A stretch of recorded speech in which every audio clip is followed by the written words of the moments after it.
Since the start of this series on Seminar 21, we've been counting three. Not 2, 3, but 3. Cardinality, not ordinality. Quantity, not sequence. It's the count 3 that has engaged us. Let's count it one more time. 1. Oneness. This is the imaginary, which is always giving us something of the one. Illusions of oneness, images, figures, crystallizations that present as one. 2. Two-ness, duplicity. Here is the symbolic. A differential, binary system of presence and absence, ones and their negations, logics that are digital through and through. 3. Triplicity. Here, the real.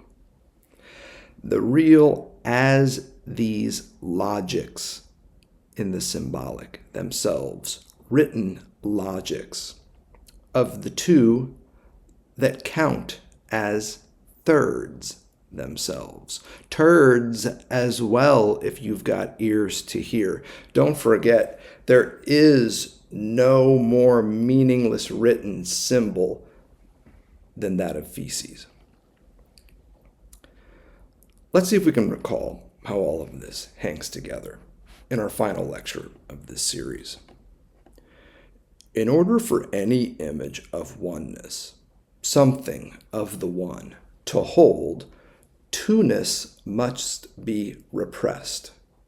Focus on the foreground, ignore its dialectic with the background, and so on.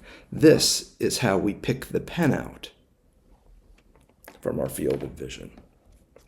And wherever we count two, especially in matters of unconscious truth, and beyond them matters of what Lacan so well calls in one of the greatest passages of Seminar 21, good love, beyond these twos, we can't help but count 3 as well.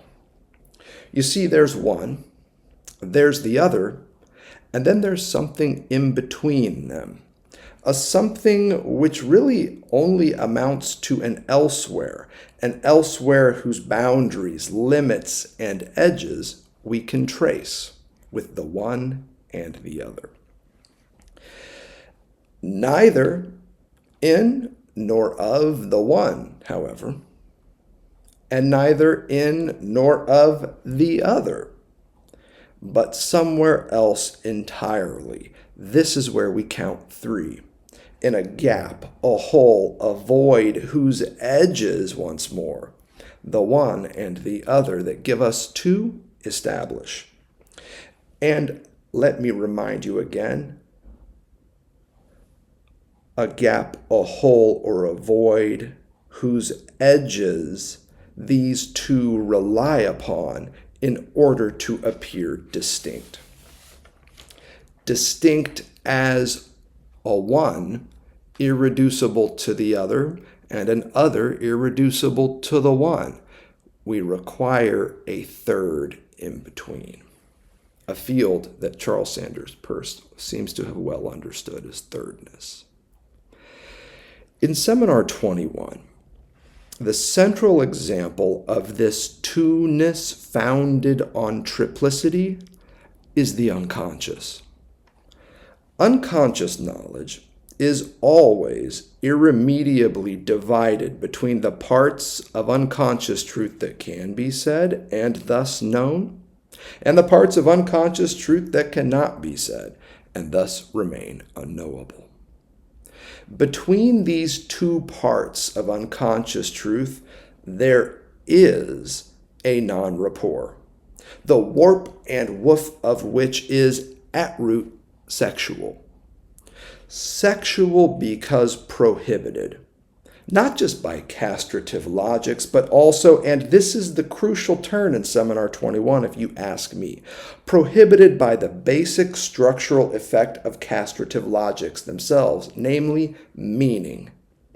Meaning is what prohibits the sexual, but also what compensates for its lack, which allows us, in many ways, to answer one of the central questions of psychoanalysis after Freud. Why exactly, again, is all meaning sexual? In the final lesson of Seminar 21, Lacan answers this question, and he does so precisely, and I quote, "Meaning is only sexual because meaning is substituted precisely for the sexual which is lacking." It's not that meaning reflects the sexual, but that it supplies for it, Lacan concludes.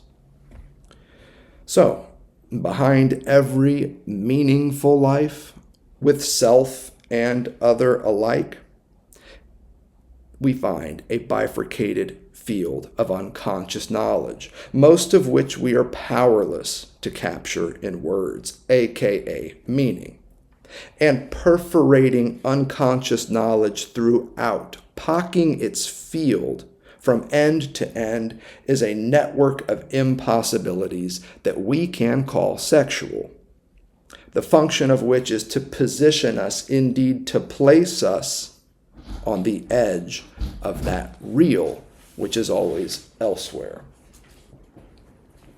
Hence, the line of inquiry that Lacan has been scaling up since Seminar 20.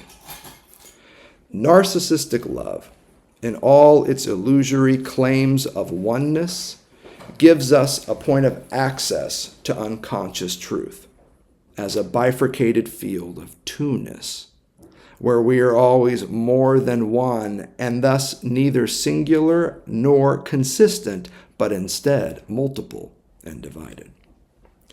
And unconscious truth, as a bifurcated field of two-ness, gives us a point of access to the impossible real in all its triplicity, a point of access characterized by what we have called an irremediable division.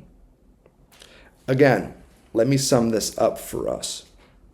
Love leads us to truth, and truth leads us to the real, right to its threshold. And all, especially in analytic discourse, which is why Lacan is hot on this topic. He is a psychoanalyst and sees this as precisely the work he does in the clinic. So let me sum this up even more starkly for us here at the end of things. 1, 2, 3. Something of the one, deciphered into two, between which we count 3. That's how I want you to understand what Lacan is doing with triplicity in Seminar 21.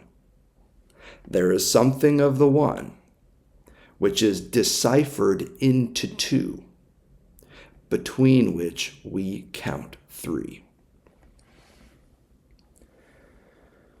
But that's not what I want to talk to you about today.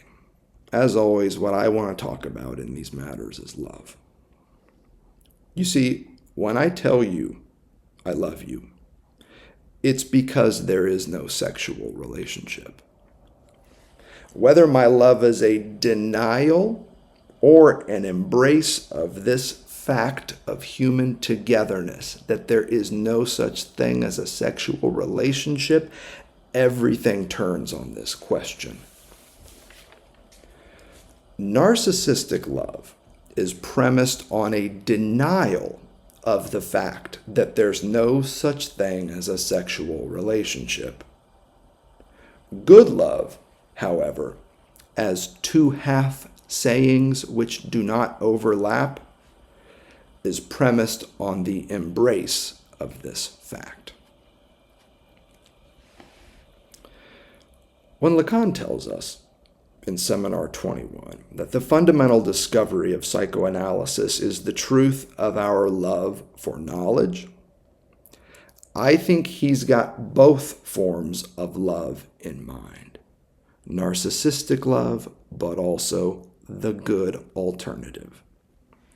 Narcissistic love, as we've learned, is an outgrowth of our love for enunciated knowledge, aka meaning, which is why it's always on the verge of hate.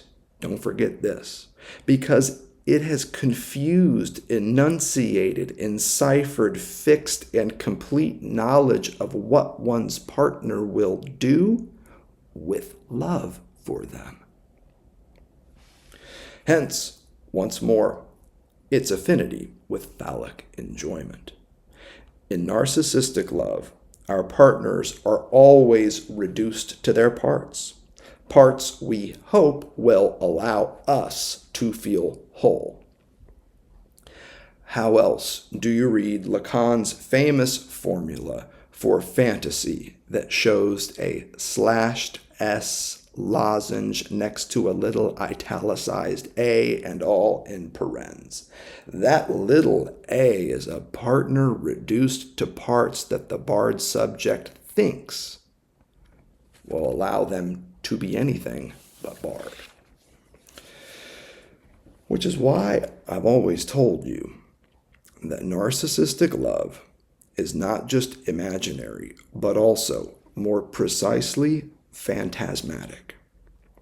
To say nothing of its kinship with the desirous, consumerist, reifying tendencies of late capitalist motherfuckers like ourselves.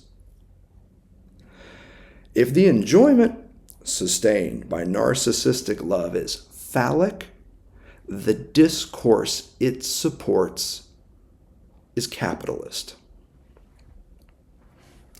Thankfully, though, this is not the only truth of our love for knowledge that psychoanalysis discovered. Psychoanalysis also discovered the truth of our love for unconscious knowledge. And this truly is the final word in Seminar 21. Unconscious knowledge, not enunciated knowledge, but unconscious knowledge. Unconscious knowledge, only a sliver of which can ever pass into the field of language use, can ever pass into the dimension of lexical meaning, can ever pass into the dictionary on your shelf. Hence, Lacan's frequent addition of deciphering to his discussions of enciphering in the first half of this seminar, which is really where this series of lectures on Seminar 21 began. As we learned, enciphering is a linguistic practice of meaning-making, and the meanings it makes all function the same as seizures, figurations, crystallizations, commodifications of lived experience, allowing for linguistic capture. And don't forget, that is precisely what meaning is for Lacan, and why I've often reminded you that he sees it as a trap. Meaning-making is at root about linguistic capture. It's about capturing life in language. In traps that always fail, mind you.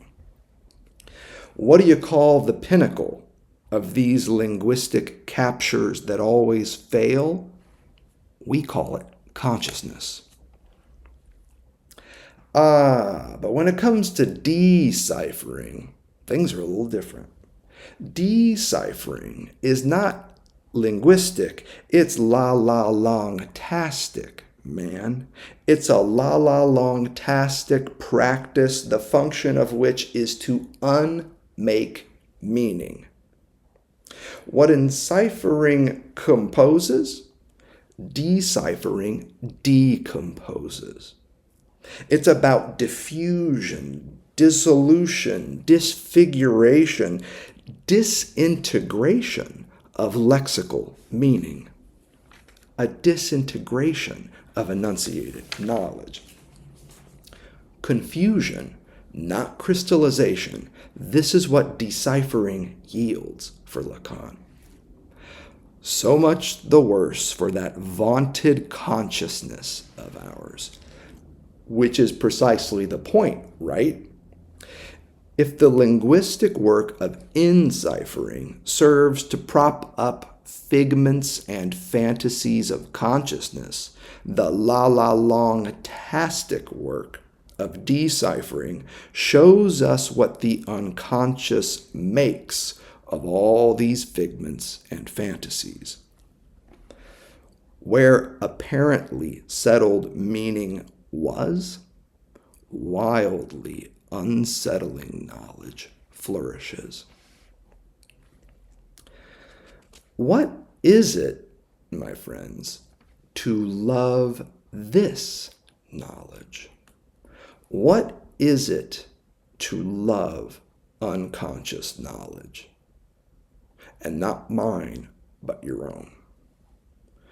To love unconscious knowledge is to love its knowable side, its unknowable side, and above all, to love our inability, our incapacity, our powerlessness to merge these two sides into one, singular, coherent, consistent, whole, complete, sideless field of knowledge. To love unconscious knowledge is to love that it's always somewhat knowable, but mostly unknowable, and never one without the other. Kind of like our partners, when we allow them to be more than their parts, without in turn expecting this more to yield something greater than its sum. You see, I am a half-saying governed by my unconscious. But so are you, my love. And our love, when good, is what grows in, but more precisely as, the furrow between your half-saying and mine. This is ultimately what Lacan means when he defines good love as two half-sayings which do not overlap, yours and mine alike. Your half-saying, my half-saying, and their non-overlap. Notice, that's 3, not 2. What do we call this non-overlap between our two half-sayings? The non-overlap that makes our count 3. It's a non-rapport between us, conditioned by the non-rapport that each of us is. And this is really the key point here.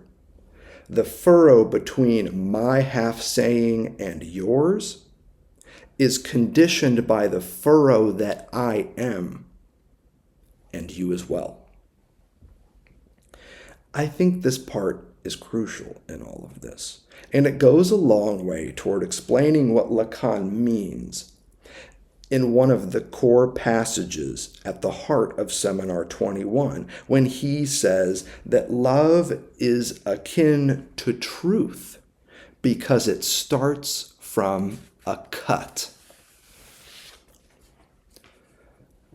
As a split and lacking subject, I am governed by an unconscious cut from my desirous ego, though really it's the other way around. An unconscious which is itself cut, divided, split into two irremediable halves, one of which lends itself to language and the other of which does not, remaining instead in the far more vast remit of la langue. And it's these cuts, which are the same in you, an ego cut from an unconscious cut from itself, that we reproduce and cherish as good love. Yet another, more obvious way to read that wondrous statement at the end of Seminar 20. All love is based on a certain relationship between two unconscious knowledges. You've heard it from me before. We rehearsed it in our last lecture. It's from page 144. Notice how this passage also echoes through that key passage at the heart of Seminar 21 that we've been over. Love, Lacan says, there is the connectiveness between two knowledges insofar as they are irremediably distinct. But again, and I repeat, don't lose track of that third between the two at any of these intra or interpersonal levels. Time is short here, so let me be clear. What's at stake for Lacan in any count 2 is the number 3, which cannot be reduced to either 1. Yes, it's true. Psychoanalysis discovered the truth of our love for unconscious knowledge. But like all truths which can only be half said, this one also points us elsewhere, to that elsewhere which belongs to neither of its halves, if you think about it. Which brings us to another key passage in Seminar 21 that I'm eager to end with here. It's one which has been with us ever since we stumbled across it, and it goes like this. Love is the relationship of the real to knowledge. Recall what we learned about this, I believe, in the third lecture in this series. To love beyond narcissism is to awaken from the dream of oneness with oneself, letting go of the pursuit of autonomy in order to embrace the unconscious, a function and field of knowing that proves again and again that we are not autonomous beings, but instead heteronymous ones, ever divided from ourselves. Here is your truth, mine as well. There's always more to say than we can.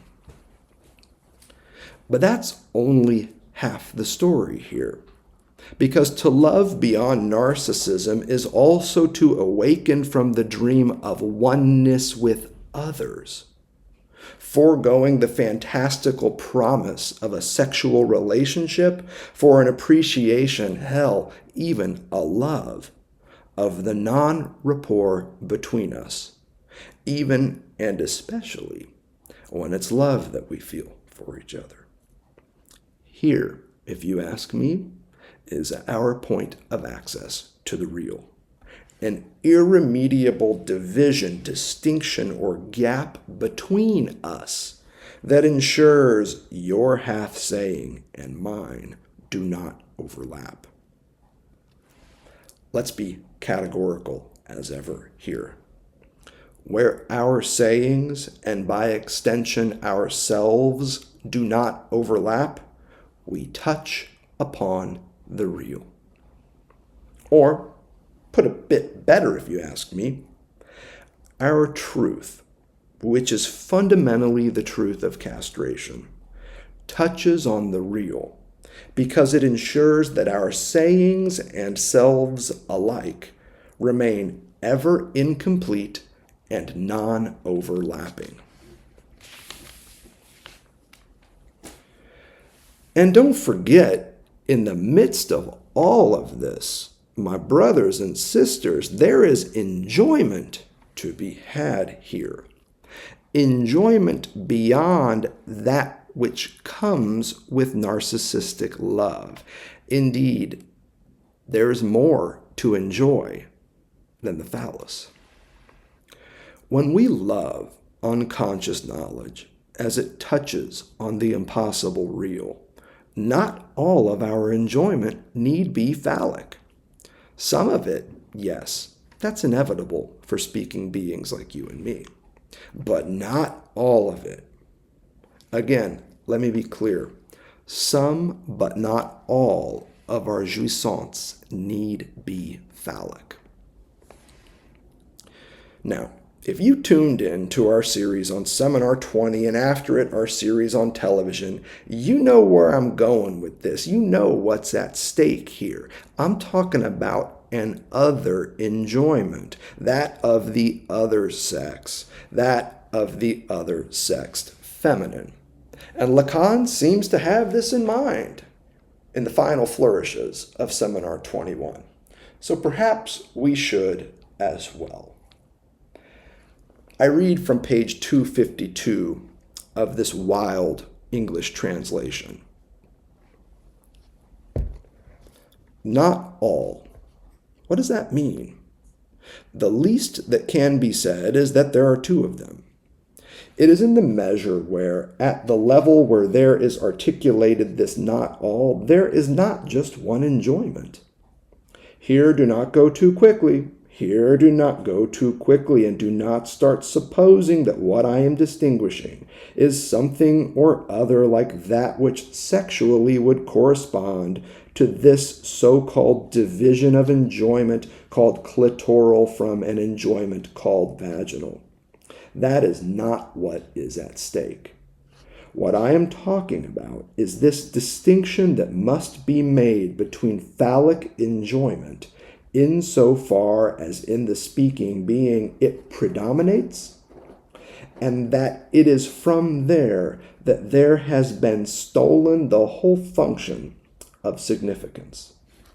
That there is a distinction to be made between this prevalent enjoyment, insofar as it creates an obstacle to what is involved in the sexual relationship, that there is a distinction to be made between this enjoyment and that which alongside, I introduced it to you the other day, I think sufficiently, with what was involved in the tree. The tree described as that of science, of knowledge of good and evil.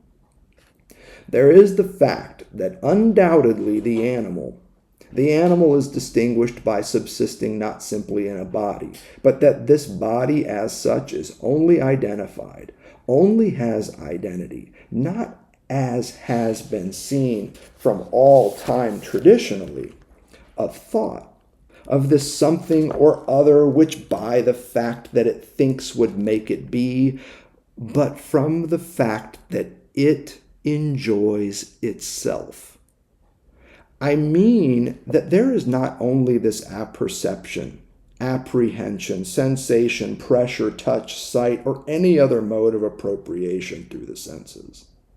It is only insofar as it consists, and that it consists in a body. What is at stake is an enjoyment, and an enjoyment which is found, according to our experience, to be of a different order than what is involved in phallic enjoyment.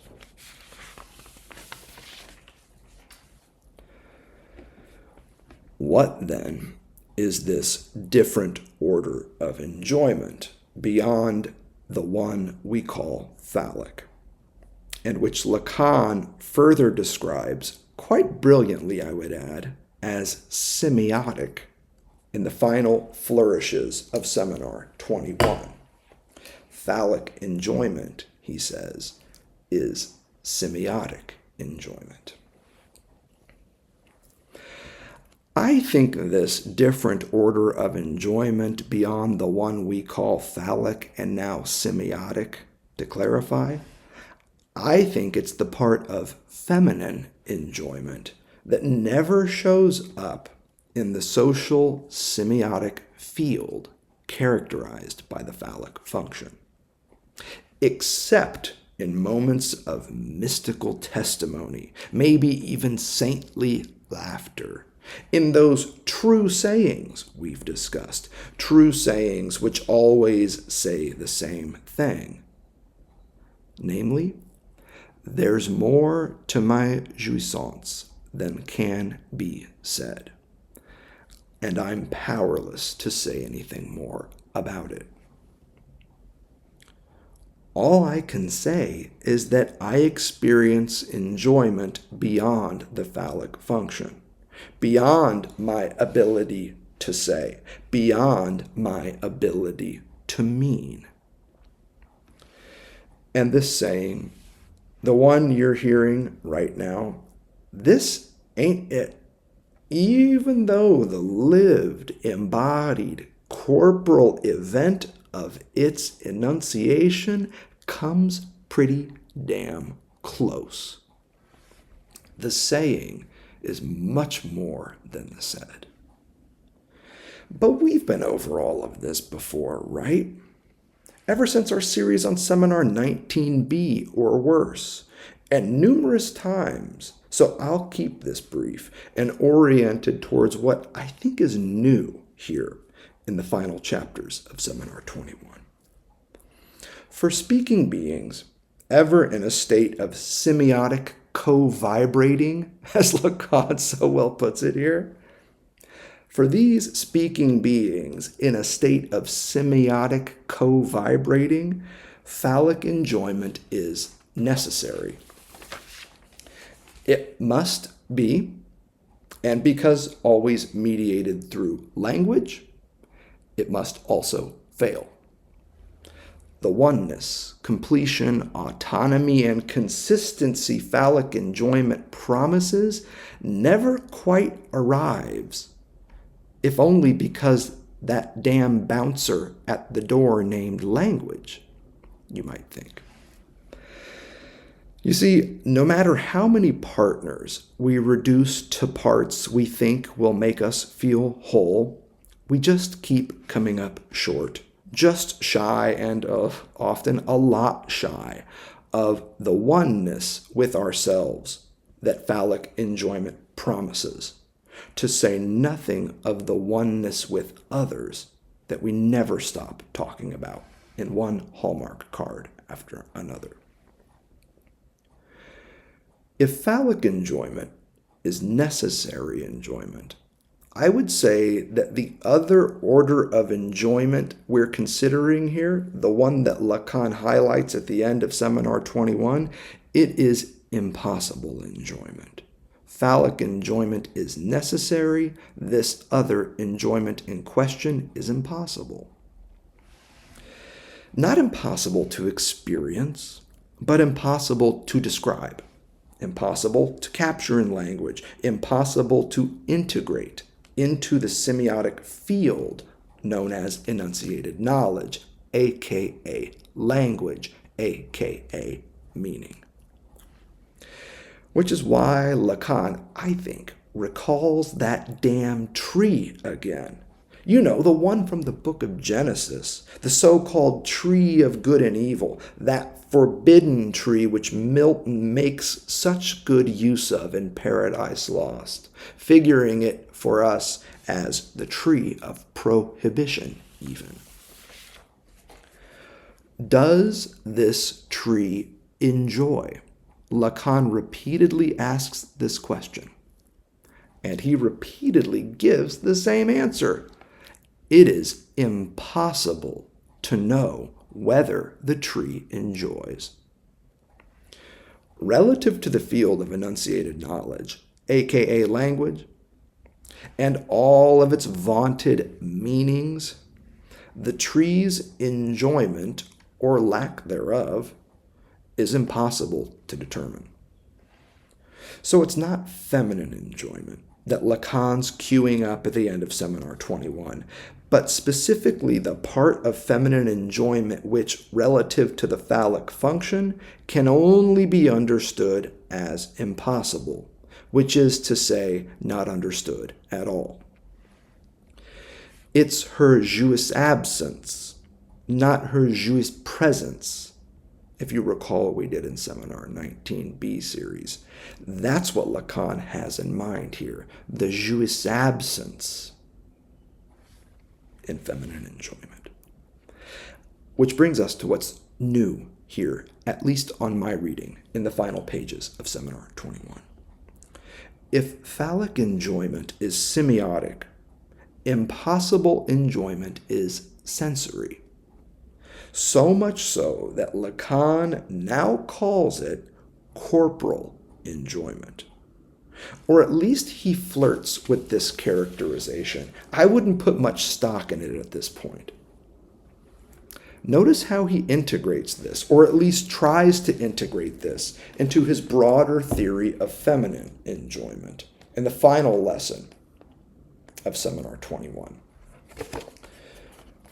The not all by which I inscribed the other relationship to is that by which this same love, the love that is at stake and that I put like that generously, entirely on the side of women.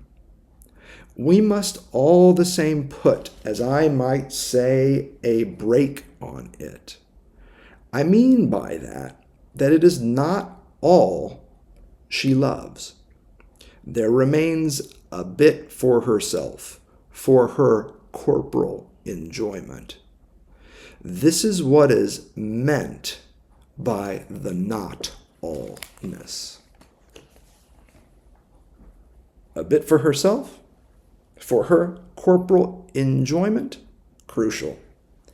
With this addition to his theory of feminine enjoyment, specifically the not allness aspect of feminine enjoyment, comes the conceptual clue we've been awaiting. Phallic enjoyment, Lacan says, is about how two bodies enjoy one another, but not corporal enjoyment, he suggests. Corporal enjoyment, he says, is about how a body enjoys itself. If phallic enjoyment is about semiotic co-vibrating, I'll leave the autoerotic vibrations of corporal enjoyment to your imaginations. But just so long as you don't confuse these autoerotic vibrations of corporal enjoyment with narcissistic love. You see, narcissistic love is about reducing partners to parts, with which split subjects then engage in these semiotic co-vibrations, and always in service to a hope that somehow, some way, they might start to feel whole, complete, singular, autonomous, full, and above all, one. That is the wager of narcissistic love. I reduce you to a part that can make me feel whole. That is the wager. Corporal enjoyment, at the level of one's own body, without mediation through another body, or at least in excess of any such mediation, now that is something a little different. And it's uniquely feminine, my friends, which is not to say anything anatomical, don't forget. The feminine has got nothing to do with what is or isn't behind your swimsuit. It's about how you enjoy, not the sex assigned to you at birth. And enjoyment of this sort, I'd like to conclude, is among the alternatives to narcissistic love that analytic experience yields when you learn to love your unconscious. It's only by refusing to love your unconscious, Lacan says in the final moments of Seminar 21, that it is possible for you to err.